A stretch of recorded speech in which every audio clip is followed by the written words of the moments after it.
Brethren, hello! Eu quero fazer esse vídeo hoje sobre uma pergunta que um aluno me fez. Muitas vezes perguntas são feitas por alunos e a resposta curta é possível. Só que aí você começa a analisar por que a resposta daquela pergunta é o que é atualmente, como que ela veio a ser. E pode causar umas descobertas bem legais sobre a natureza de idiomas de pessoas. Eu quero falar sobre isso hoje e o que vai me fazer falar sobre isso hoje é a palavra staggering. Então acho que esse vídeo é sobre a palavra staggering, só que mais ainda ele é sobre o poder que a expressão artística tem em um povo por toda a eternidade. Here we go.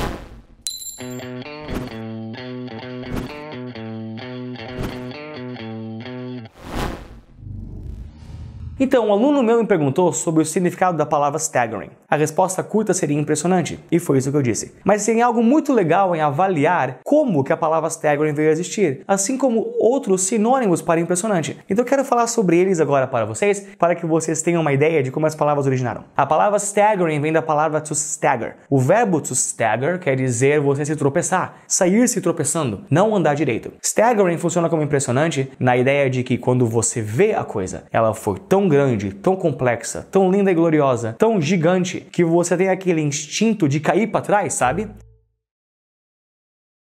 A mesma coisa acontece quando você pega uma panela muito quente e automaticamente tira a sua mão. Algo tão grande que o seu corpo foi levado a sair para trás. O que talvez um rato ou uma barata sente quando vê a gente. Ou que nossos ancestrais biológicos sentiam quando viam um Tiranossauro Rex. Entende? Isso é uma coisa staggering. Era usada em livros, talvez pode dizer em momentos como, por exemplo, quando o cara descobriu o Cthulhu. Tá ligado o Cthulhu? Aquele cara que tem o polvo na boca, que é pra ser o fim de tudo. H.P. Lovecraft, o nome do cara que escreveu. Ele podia falar que Cthulhu was a staggering creature. É uma criatura gigante, tão grande que você não conseguia imaginar como era possível. Staggering é isso. Outros sinônimos são noteworthy, uma palavra que funciona como impressionante, mas que originalmente quer dizer literalmente que vale a pena anotar. Digamos que o cara estava numa expedição, ele viu uma árvore bem esquisita. Aquela vale a pena anotar. Ele podia muito bem ter falado that is a noteworthy tree e anotava. Outra, commendable. A palavra commendable funciona como impressionante, mas na real quer dizer elogiável. Ou seja, uma performance e uma coisa que vale a pena elogiar. Porque to commend é elogiar.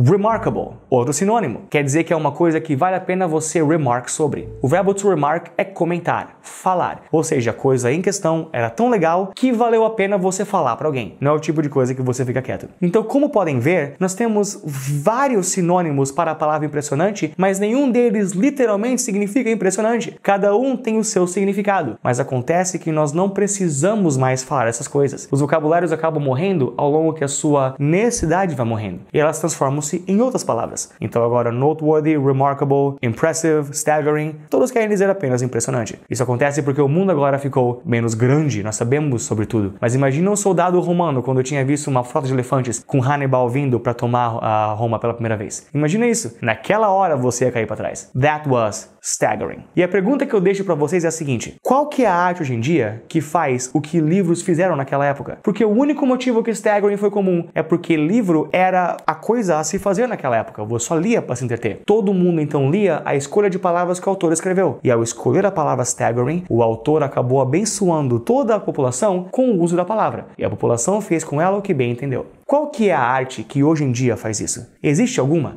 Existe alguma arte que permeia na sociedade de maneira que a sociedade acaba usando ferramentas dela em jeitos que a própria arte não tinha intenção de usá-las? E quais são essas? Música? Televisão? Quadrinhos talvez? I don't know. Falem sobre ela aqui, será um prazer ouvir. Deem uma olhada em nosso curso de inglês, mrmaia.com.br. Entre em contato comigo por aulas particulares por Skype, é sempre legal quando isso acontece. E comentem aqui, curtam, compartilhem esse vídeo e apertem no sininho para ver mais dele. Isso é isso. I'm Mr. Maia, behind the camera is Mr. Borba. Peace, stay strong.